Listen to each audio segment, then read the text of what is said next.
Welcome to learn Kannada channel. आज मैं आपको कली कन्नड़ा क्लास 10th पोयम ವೃಕ್ಷಬೋಧದ ಹಾಡು ವೃಕ್ಷಬೋಧದ ಬೋಧಿ ವೃಕ್ಷದ ಹಾಡು ಬೋಧಿ ವೃಕ್ಷದ ಹಾಡು ಬಸವರಾಜ ಸಬರದ ದ ರೈಟರ್. ಜಗತ್ತಿನ ಸಕಲ चराचरಗಳಲ್ಲಿ ಮಾನವನ ಜೀವನ अत्यंत श्रेष्ठवादुದು. इस जग में हम लोग मानव यानी कि हम लोगों का जो लाइफ है बहुत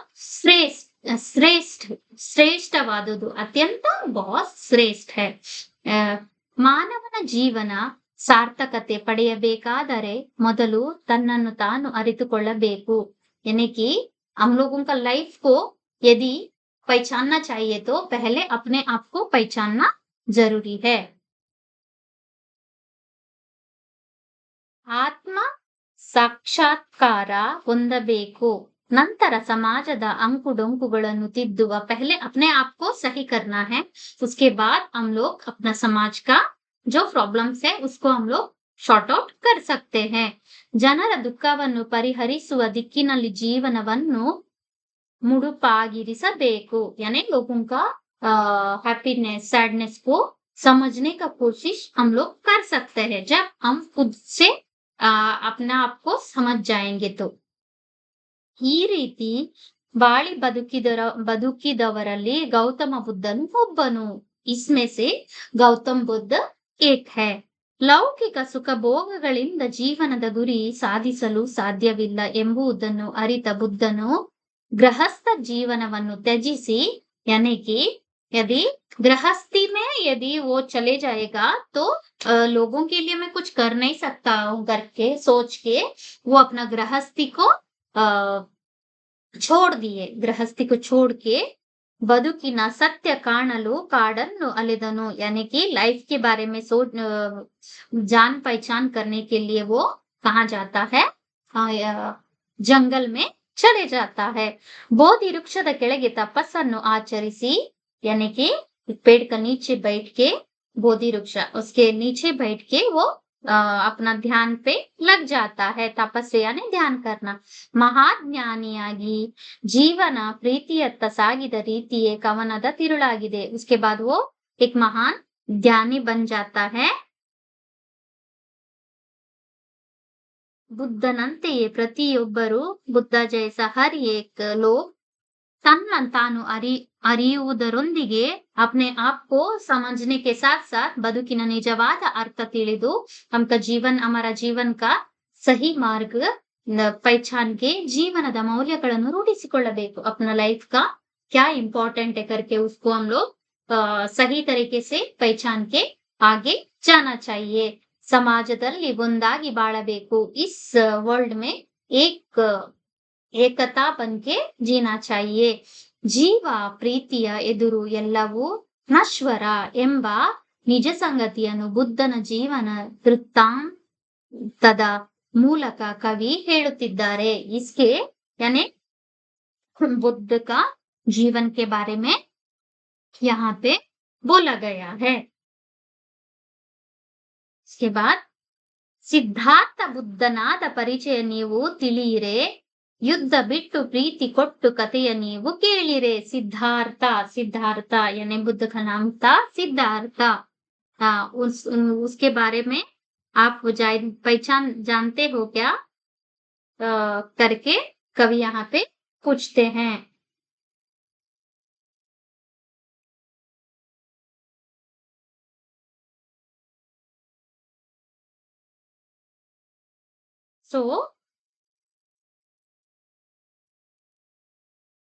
ಏಕಾಂಗಿ ವೀರನಂತೆ ಮಧ್ಯರಾತ್ರಿ ಎದ್ದನು, ಮಡದಿ ಮಗುವ ತೊರೆದವನು ಅಡವಿ ಹಾರಿ ದಾರಿ ಹಿಡಿದನು. ಏಕಾಂಗಿ वीरनंते मध्यरात्रि वो नाइट में अपने आप उठ जाता है, उठ के अपना वाइफ को और बच्चे को छोड़ के अडवी इज द जंगल के ओर चल पड़ता है.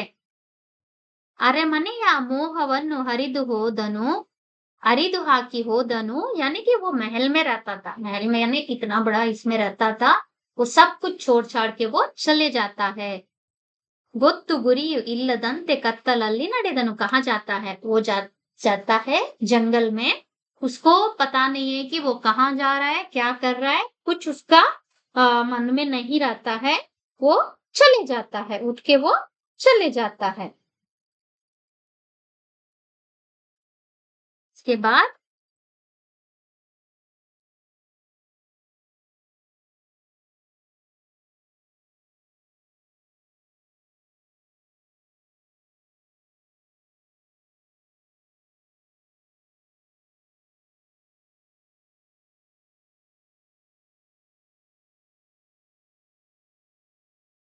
ಕಾಡು ಕಾಡು ಹಲೆದು ಅವಗೆ ನಾಡಿನರ್ಥ ಒಳೆಯಿತು ಕೋಗಿಲೆಯ ಆಡದೊಂದು ದೂರದಿಂದ ಕೇಳಿತು। ನಾಡಿನರ್ಥ ಒಳೆಯಿತು, ಕಾಡು ಕಾಡು हलेदु ಅವಗೆ नाडिनर्थ ಒಳೆಯಿತು यानी जंगल घूमते घूमते उसको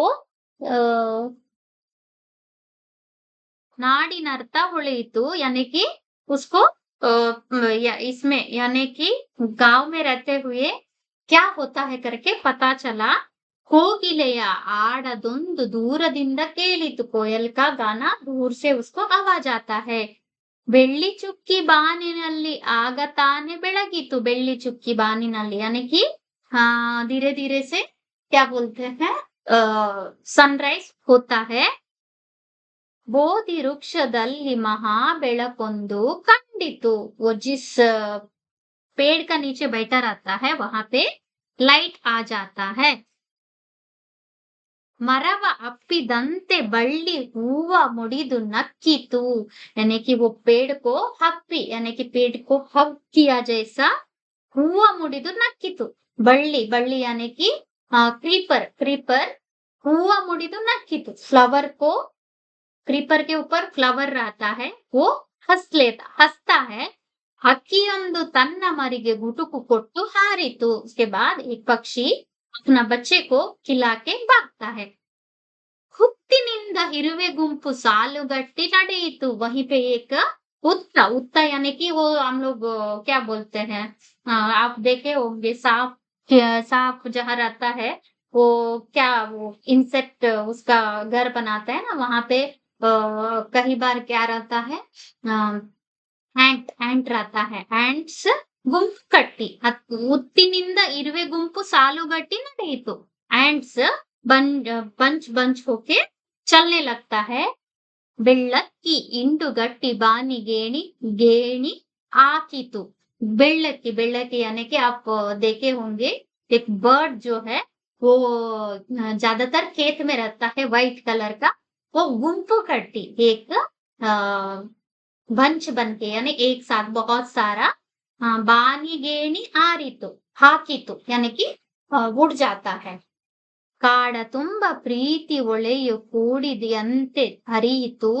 पूरा जंगल में प्यार से भरा हुआ प्रीति यानी कि प्यार ಹೊಳೆಯ ಕೂಡಿಯಂತೆ हरिಯಿತು यानी कि नदी जैसा नदी का पानी जैसा बहल गया।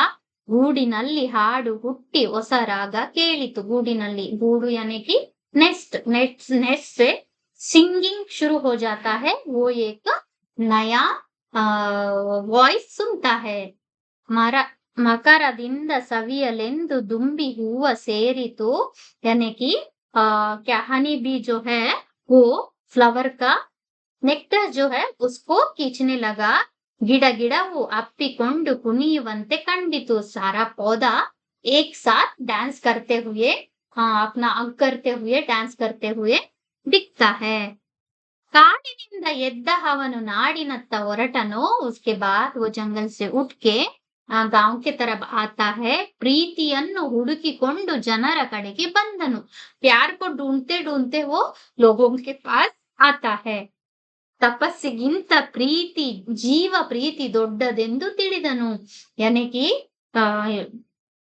तपस यानी कि ध्यान से भी बढ़कर यानी लोगों का प्यार अच्छा बहुत बड़ा है करके वो सोच लेता है। ಬದುಕಿನ ಗೂಢಾರ್ಥವರಿತು ಬುದ್ಧನಾಗಿ ಬಂದನು। उसके बाद वो सारा लाइफ के बारे में जानकारी लेके बुद्ध बन के वो वापस आ जाते हैं। This is the story. अभी पदಗಳ ಅರ್ಥ, ವರ್ಡ್ ಮೀನಿಂಗ್, ದ ಅಡವಿ यानी ಕಾಡು जंगल, कोड़ी यानी केरे तुम्बी, कोड़ी केरे तुम्बी यानी कि लेक में भरा हुआ पानी, गूढ़ार्थ ಒಳ ಅರ್ಥ यानी कि अंदर का अंदर की बात रहस्यवादದ್ದು, परी यानी रीति, परी यानी रीति या स्थिति, one kind of things, ಬೋಧಿ ವೃಕ್ಷ ಅರಳಿ ಮರ या ಅಶ್ವತ್ಥ ಮರ, ಬೋಧಿ ವೃಕ್ಷ इज द अरली मरा यानी banyan tree, ओके। मडदी यानी पत्नी, ಹೆಂಡತಿ मडदी यानी कि वाइफ, हिंडू यानी गुंपु, गुंपु इज द एक साथ गुंपु समूह यानी कि ग्रुप, ओके। एकांगी यानी ಒಬ್ಬಂಟಿ, वन मैन, गुटुकु यानी अक्कीगळु, गुटुकु यानी कि पक्षी अपना बच्चों को जो खिलाते हैं उसको गुटुकु बोला जाता है। ತೊರೆದು यानी ಬಿಟ್ಟು ಬಿಡು, छोड़ देना। ಬೆಳ್ಳಿ ಚುಕ್ಕಿ, ಬೆಳಗ್ಗೆ ಆಕಾಶದಲ್ಲಿ ಕಾಣುವ ಶುಕ್ರ ಗ್ರಹ, ಬೆಳ್ಳಿ ಚುಕ್ಕಿ यानी अर्ली मॉर्निंग जो सनराइज के वक्त पे दिखता है ना, उसको बोल जाता है। मकरंद हूविನ रस, नेक्टर फ्लावर का नेक्टर। मोह यानी आसे यानी कि इच्छा। उत्ता आविना गूड, उत्ता यानी कि कोई स्नेक जहां रहता है ना उसके लिए बोला जाता है। जिन्होंने भी अभी तक मेरा चैनल सब्सक्राइब नहीं किया है please subscribe my channel. Thank